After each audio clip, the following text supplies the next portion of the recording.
Ju përshëndes të nderuar shikues nga studio e lajmeve në Blu Televizion.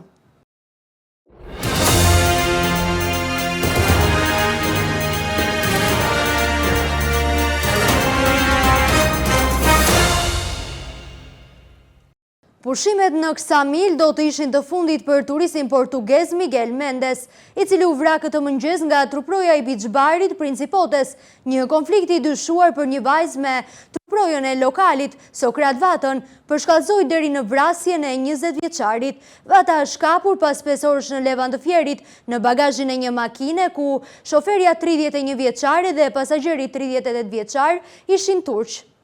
Pushimet në Ksamil do t'ishin të fundit për turistin portugez Luis Miguel Varela Mendes, u gjeti vdekur në shezlongën e një beach bari në zonën bregdetare të Ksamilit. Nga të dhënat paraprake mësohet se turisti Miguel Mendes ka qenë klient në këtë beach bar me disa persona të tjerë dhe është përfshirë në konflikt për një vajzë me Sokrat Vatën nga Hasi që punonte si truproj. Në konflikt mësohet se kanë qenë disa persona të përfshirë ku e kanë nxjerrë nga lokali deri tek porta ku dhe 29 vjeçari dyshohet se ka goditur me thik. Pas ngjarjes autori është larguar nga vendi, por arratisja ka zgjatur vetëm disa orë. Vata u kap nga blut në Leban, i fshehur brenda bagazhit të një makine. Autori 29 vjeçar nuk është një emër i panjohur pasi ka një të kaluar kriminale në Britaninë e Madhe. Ai është arrestuar dhe dënuar në Angli në vitin 2024 për trafik droge me 5 vite burg. Ndërkohë rrethanat e lirimit të tij nga autoritetet britanike mbeten për t'u sqaruar.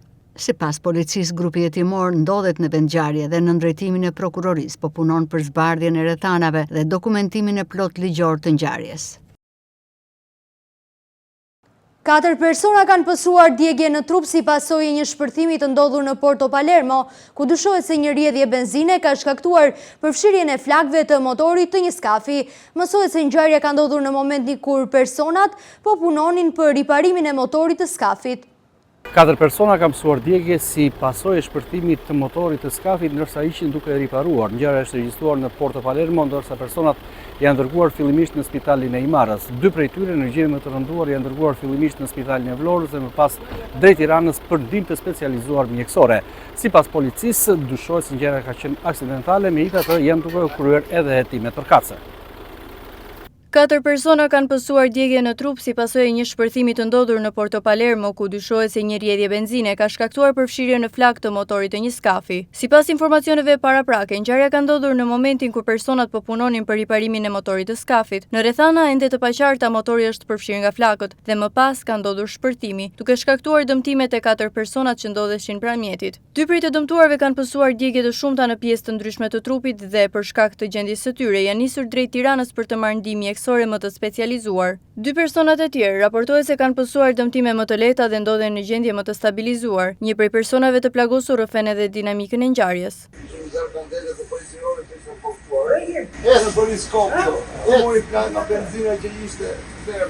Sa veta ishit të mirë? Ju të dy ishit më keq? Me njëherë pas ngjarjes, në vendin e incidentit kanë bërritur shërbimet përkatëse, të cilat kanë dhënë ndihmën e parë dhe kanë bërë të mundur transportimin e të dëmtuarve për në spital. Ndërkohë, autoritetet kanë nisur verifikimin për të përcaktuar rrethanat e plota të ngjarjes. Paraprakisht dyshohet se benzina mund të ketë shkaktuar shpërthimin, por shkaqet e sakta dhe mënyra se si ka nisur zjarri pritet të përcaktohen në vijim pas hetimeve dhe ekspertizës në vend ngjarje. Ngjarja ka shkaktuar alarm në zonën e Porto Palermos, ndërsa vijojnë të mblidhen të dhëna për të sqaruar dinamikën e plotë të incidentit dhe gjendjen shëndetësore të personave të dëmtuar.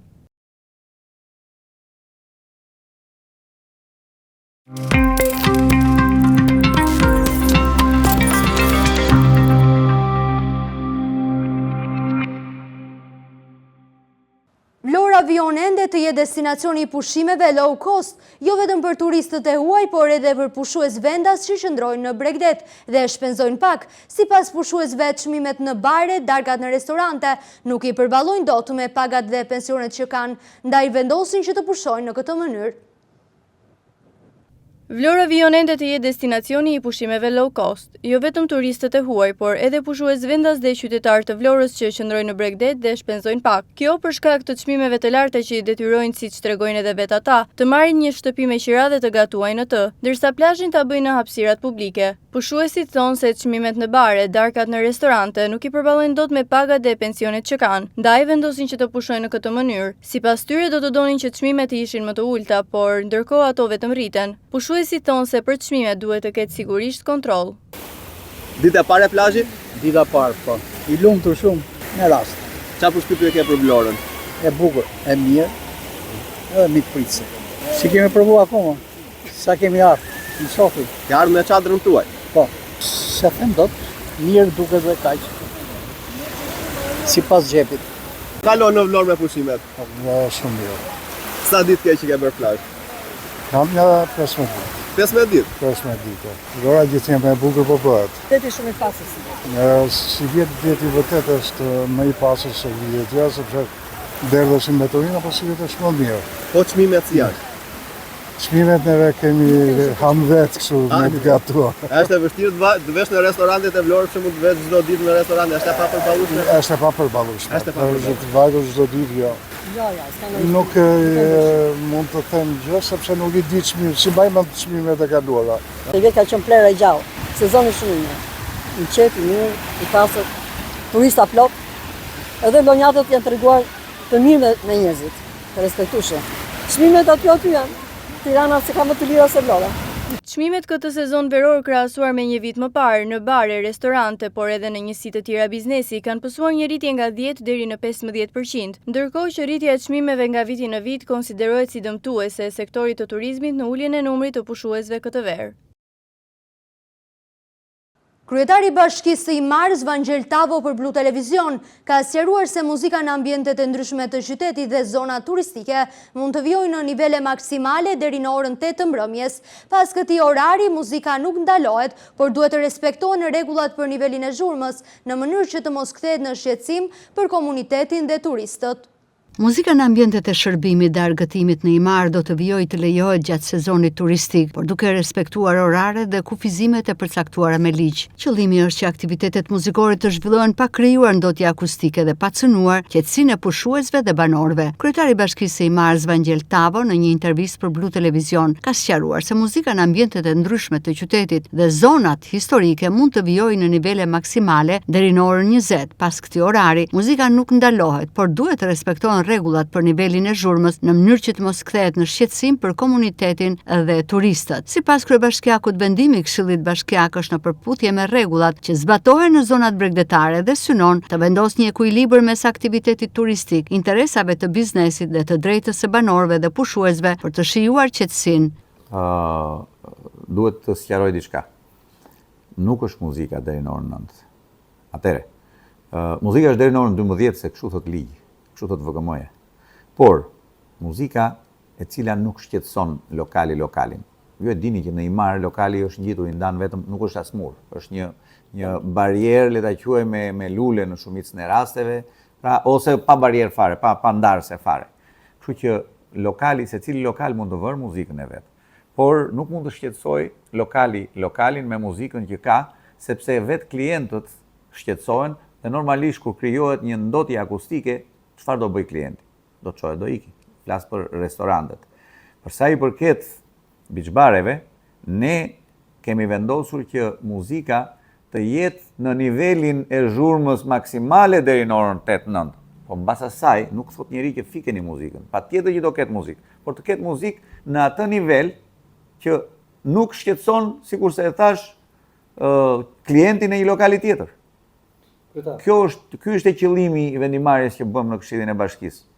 Lejimi I muzikës do të zbatohet dhe në Imar ashtu si në të gjitha zonat bregdetare sipas orareve të përcaktuara, duke mos krijuar padyshim ndotje akustike apo shqetësim për pushuesit, natyrisht duke respektuar oraret e përcaktuara tashmë me ligj, thekson Tavo. Bashkia e Imarës pritet që gjatë sezonit turistik të monitorojë respektimin e këtyre rregullave, veçanërisht në zonat me përqendrim të lartë të strukturave akomoduese, bareve dhe restoranteve. Synimi është që muzika dhe aktivitetet e argëtimit të jenë pjesë e ofertës turistike, por pa cënuar standardet e qetësisë dhe bashkëtesës në zonat e banuara dhe turistike.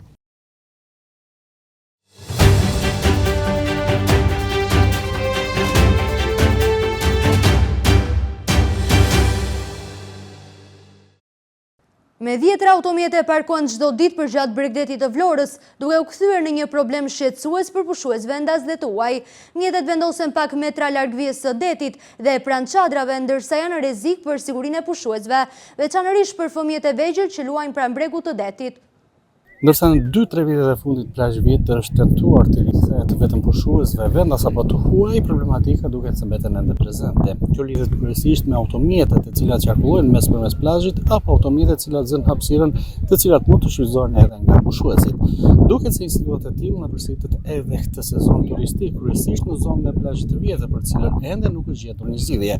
Në të gjithë hapësirë shikon automjetet parkuara deri afër Bregdetit, duke zënë pikërisht hapësirën që mund të përdoreshin nga pushuesit vendas apo dhe të huaj.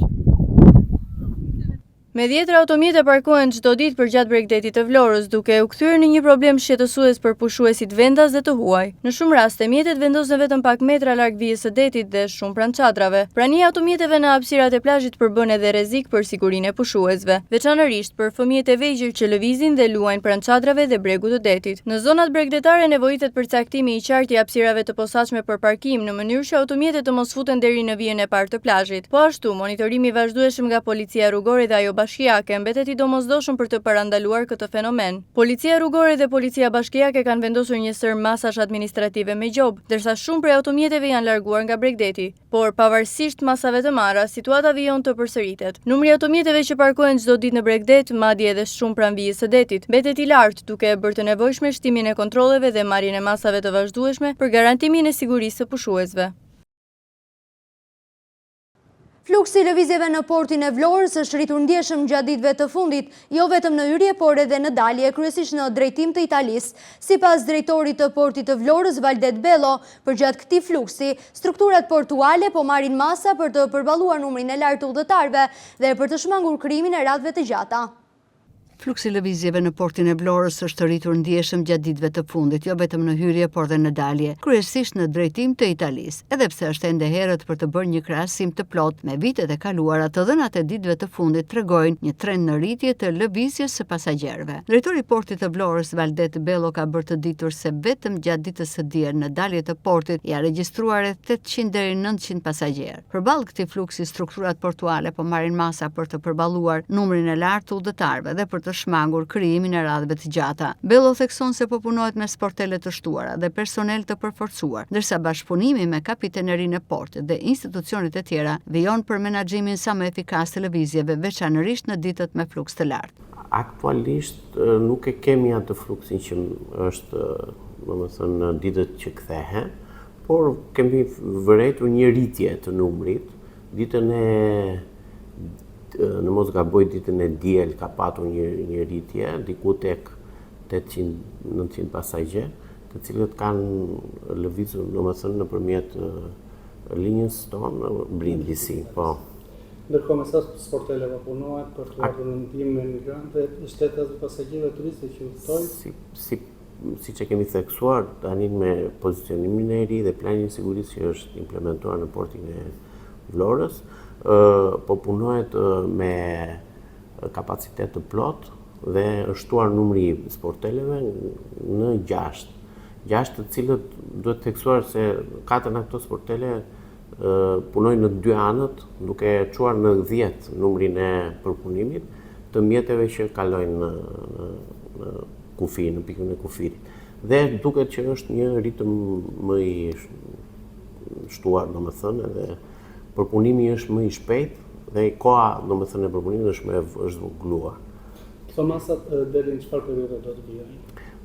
Do të vijojnë deri në mbarimin e sezonit, që besoj do të jetë fillimi i shtatorit, mezi i shtatorit do të jetë, domethënë, ajo besoj po në momentin më i ulët, po. Flasim për plan masash, por fillon bashkëpunim edhe me institucionet e tjera? Po, patjetër, porti i Vlorës, domethënë autoriteti portuar i Vlorës bashkëpunon me drejtorinë e kufirit dhe emigracionit dhe me doganën dhe kapitenerinë, duke marrë të gjitha masat për të kryer një përpunim sa më të lehtë dhe më të shpejtë të mjeteve dhe pasagjerëve, duke krijuar kushte dhe lehtësira e duhura për ta. Faleminderit. Muaj gusht ka regjistruar një fluks të lartë lëvizjesh në portin e Vlorës si në hyrje ashtu dhe në dalje, veçanërisht në drejtim të Italisë. Për të përballuar këtë fluks po punohet me sportele të shtuara dhe me personel të përforcuar me qëllim që të evitohen radhët e gjata dhe të sigurohet një përpunim sa më i shpejt i pasagjerëve. Kryetari i Bashkisë Fier, Armando Subashi, është përfshirë në një përplasje institucionale me Këshillim Bashkiak për vendimin e uljes së një takse infrastrukturore nga 7% në 4%. Pas miratimit nga Këshilli Bashkiak, Subashit nuk i del e keqja, i cili ka nisur një shkresë institucionale si justifikim për humbjen për më gjerë shënimi redaksional.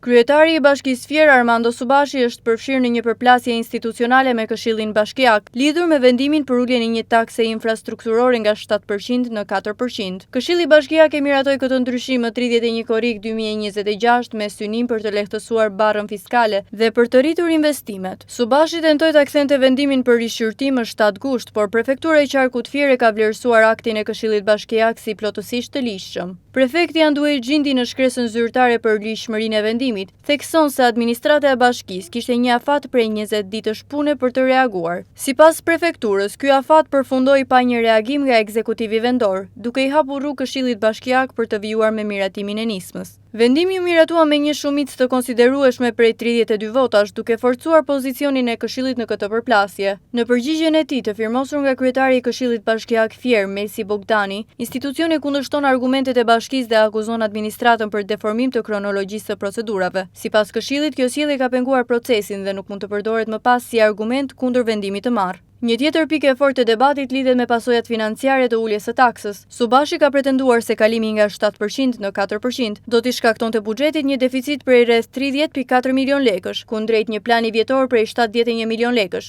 Këshilli Bashkiak kundërshton këtë përllogaritje duke argumentuar se bashkia ka arkëtuar tashmë rreth 60 milion lekë gjatë vitit 2026, por sipas arsyetimit të Këshillit edhe në rast se nuk do të mblidhej më asnjë e ardhur nga gushti deri në fund të vitit, diferenca ndaj planit vjetor do të ishte rreth 11 milion lekë dhe jo 30.4 milion lek. Këshilli Bashkiak kundërshton gjithashtu idenë se ulja e taksës do të sillte domosdoshmërisht më pak të ardhura. Në këtë këndvështrim, ulja e taksës shihet jo vetëm si një lehtësim për bizneset dhe investitorët, por edhe si një mundësi për të gjeneruar më shumë aktivitet ekonomik dhe të ardhura në afat më të gjatë. Përplasja përfshin edhe argumentet kushtetuese dhe juridike. Pretendimi i kryetarit të bashkisë se ndryshimi i taksës krijon pabarazi mes subjekteve të reja dhe atyre ekzistuese kundërshtohet nga Këshilli, i cili argumenton se ndryshimet në politikat fiskale kanë efekt për të ardhmen dhe nuk bien në kundërshtim me parimet kushtetuese. Po kështu hidhet poshtë edhe pretendimi se Këshilli Bashkiak nuk mund të ndryshojë nivelin e taksës pa një propozim nga ekzekutivi duke i referuar nenit 64 të ligjit 139/2015, i cili i njeh këtij organi kompetencat në përcaktimin e politikave fiskale vendore. Përtej debatit konkret për taksën, kjo përplasje nxjerr në pa një çështje më të gjerë mbi raportin mes ekzekutivit dhe legjislativit vendor. Këshilli Bashkiak Fier po përpiqet të afirmojë rolin e tij si një institucion me kompetenca reale në vendimarrje lokale dhe jo thjesht si një organ që miraton automatikisht propozimet e kryetarit të bashkisë. Miratimi i vendimit me 32 vota dhe mbështetja që ai ka marrë nga prefektura për ligjshmërinë e tij e kanë forcuar ndjeshëm pozicionin institucional të Këshillit.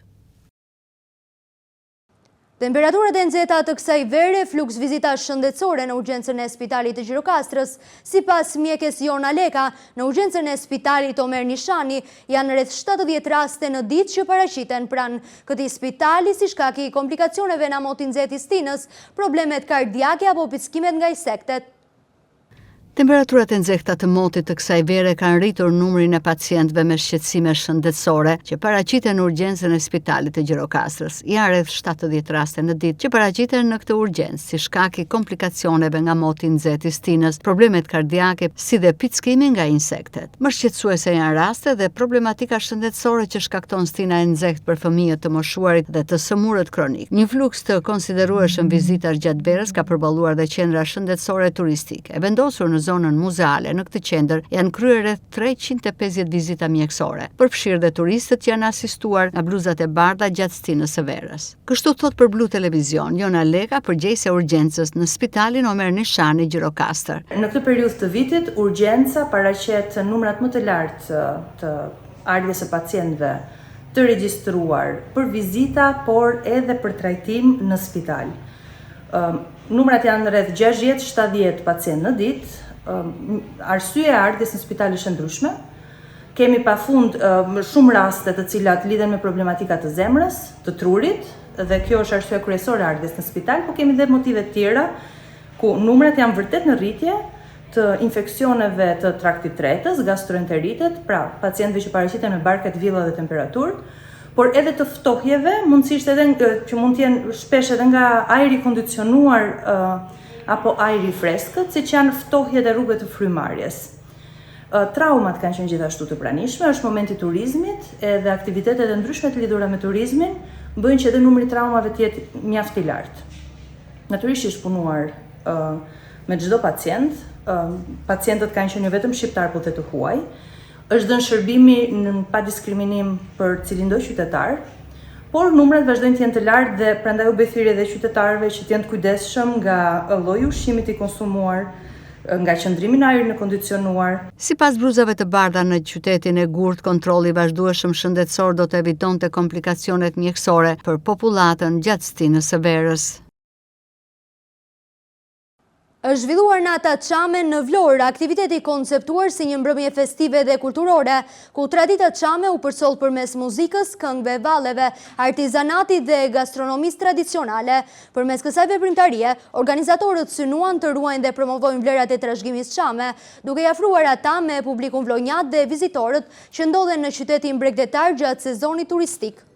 Është zhvilluar nata çame në Vlorë, një aktivitet i cili ka mbledhur së bashku qytetar vlonjat, mërgjimtar, turist dhe veçanërisht banor me origjinë nga krajina e Çamërisë. Aktiviteti i zhvilluar në sheshin Çamëria te kinemaja verore solli në qendër të vëmendjes kulturën, traditat dhe trashëgiminë e kësaj treve. Nata çame në Vlorë u konceptua si një mbrëmje festive dhe kulturore, ku tradita çame u përsoll përmes muzikës, këngëve, valleve, artizanatit dhe gastronomisë tradicionale. Përmes kësaj veprimtarie, organizatorët synuan të ruajnë dhe promovojnë vlerat e trashëgimisë çame, duke i afruar ato me publikun vlonjat dhe vizitorët që ndodhen në qytetin bregdetar gjatë këtij sezoni turistik. Një hapësirë të veçantë në aktivitet zuri ekspozimi punimeve artizanale. Artizanët prezantuan krijimet e tyre duke sjellë në vëmendje mjeshtrinë, motivet dhe elementet karakteristike të traditës çame. Punimet u kthyen në një mënyrë tjetër për të treguar historinë dhe identitetin kulturor të kësaj krajine përmes punës së brezave dhe ruajtjes së teknikave tradicionale. Po ashtu ambisa çame prezantuan gatimet tradicionale të krajinës, duke i dhënë mbrëmjes dhe një dimension të veçantë gastronomik. Shihet autentike çame, recetat e trashëguara ndër breza dhe mënyrat tradicionale përgatitjes së tyre krijuan një mundësi për të njohur nga afër një pjesë të rëndësishme të identitetit kulturor të Çamërisë. Nëpërmjet muzikës, kulturës, artizanatit dhe gatimeve tradicionale, nata çame në Vlorë u shndrua në një takim mes traditës dhe brezave të rinj, por edhe në një mundësi për mërgjimtarët që të rikthejnë kujtesën dhe lidhjen me kulturën e origjinës. Një mbrëmje e bukur, e mbushur me emocione, traditë dhe ngrohtësi, ku Çamëria u përsoll përmes këngës, artit, shijes dhe trashëgimisë së saj. Kështu aktiviteti Hajde t'ja themi çamërisht me mërgjimtarët solli në Vlorë një atmosferë të veçantë, duke i dhënë hapësirë promovimit të vlerave kulturore dhe traditave çame.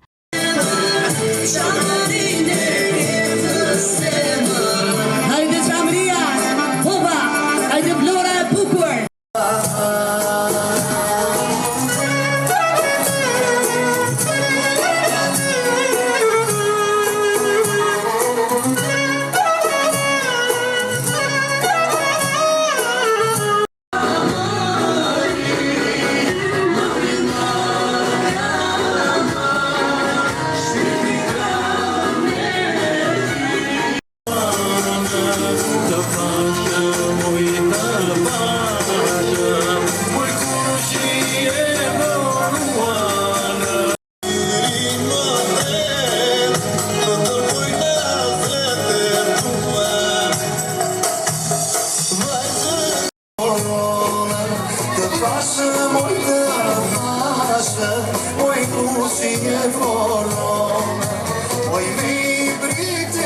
Dhe duke dëshmuar se trashëgimia kulturore mbetet një urë e rëndësishme që lidh brezat me identitetin dhe rrënjët e tyre. Piku i sezonit turistik ka sill fluks të shtuar mjetesh në të gjithë qarkun e Fierit. Për mediat, shefi i sektorit të policisë rrugore në Drejtorinë Vendore Policore Fier, Rustem Plaka, ka detajuar akset më problematike, ndërsa ka pohuar se përballë trafikut të rënduar janë marrë masa shtesë për menaxhimin e situatës në të gjitha këto akse rrugore. Piku i sezonit turistik ka sill fluks të shtuar mjetesh në të gjithë qarkun e Fierit. Sipas shefit të sektorit të policisë rrugore në Drejtorinë Vendore Policore Fier, Rustem Plaka, akset më problematike mbeten Patos Fier, Fier Levan, Levan Tepelen dhe të gjitha akset rrugore që të çojnë drejt Bregdetit, si Fier Seman, Fier Darzez dhe Lushnjë Divjak. Plaka ka pohuar gjithashtu se përballë trafikut të rënduar janë marrë masa shtesë për menaxhimin e situatës në të gjitha këto akse rrugore. Sezoni turistik nga ana Drejtorisë Vendore të Policisë Fier është hartuar një plan masash me shërbime shtesë për përballimin me sukseset e gjithë sezonit turistik, kryesisht për trafikun i cili ndodhet në zonat urbane, po dhe në ato akse kryesore të qarkut të Fierit. Zonat më problematike të qarkut Fier për ngarkesën e trafikut është aksi Patos Fier, Fier Levan, gjithashtu dhe të gjitha akset që të çojnë në Bregdetin e qarkut Fier, kryesisht Fier Seman, Fier Darzez, po dhe qyteti Divjakës. Ndodhja aksidenteve në qarkun tonë është për shkak të humbjes së kontrollit, ma shkas edhe aksidentit fundit, të cilët kanë ndodhur janë për shkak të humbjes së kontrollit të automjeteve gjatë drejtimit të tyre. Kjo shkaqe të papërcaktuara, por që në drejtimin e prokurorisë rrethit gjyqësor Fier janë duke u sqaruar rrethanat për sqarimin e plot të gjithë ndodhjes së dinamikës së këtyre aksidenteve. Faleminderit. Shefi i policisë rrugore ka pohuar gjithashtu se pavarësisht masave të marra nuk kanë munguar as aksidentet, madje edhe ato me pasoja fatale për jetën, teksa ka theksuar se humbja e kontrollit të automjetit ka qenë shkaku kryesor. Duke qenë se jemi te akset me rrezikshmëri të lartë të aksidenteve rrugore nga ana e policisë, Drejtorisë Vendore të Policisë Fier, i është drejtuar me një shkresë zyrtare autoritetit rrugor shqiptar për të marrë masa në aksi rrugor Levan Tepelen për shtimin e sinjalistikës horizontale dhe vertikale në këtë aks për parandalimin e aksidenteve rrugore. Gjithashtu, pavarësisht masave të shtuara nga policia rrugore, po dhe nga Drejtoria Vendore e Policisë Fier me angazhimin e të gjithë forcave, kemi pasur aksidente me pasoja të rënda, kryesisht në akset me risk Qerëm Divjak, po dhe në akset rurale, të cilat kanë sjell pasoja të rënda deri në humbjen e njerëzve. Ndërkohë aksi Levan Tepelen mbetet një ndër akset me risk të lartë për shkak dhe të mungesës së sinjalistikës rrugore, për të cilën është vënë dieni edhe autoriteti rrugor shqiptar. Gjej rastin të bëj thirrje të gjithë drejtuesve të mjeteve të respektojnë rregullat e qarkullimit rrugor, duke mos rrezikuar jetën e tyre dhe të tjerëve. Ma shkas edhe nga ndryshimet e reja që kanë ndodhur në kodin rrugor, të cilat kanë hyrë fuqi në datën 7/8/2026, ku kanë për qëllim masat e forta ndëshkuese për gjithë drejtuesit e mjeteve të cilat shkelin sigurinë rrugore. Kryesisht një nga ndryshimet më të rëndësishme është ajo e drejtimit të mjetit në gjendje të dehur, në rast të përsëritur të riqet leja e drejtimit përjetësisht. Plaka u ka bërë apel të gjithë drejtuesve të automjeteve, veçanërisht në këtë periudhë me trafik të rënduar që të respektojnë rregullat e qarkullimit rrugor, marrë shkak edhe nga ndryshimet e reja të kodit rrugor, të cilat sjellin masa më të forta ndëshkuese për shkelësit. Të nderuar shikues, kemi mbritur në fund këtij edicioni informativ. Ju falenderoj për vëmendjen, bashkë mirupafshim.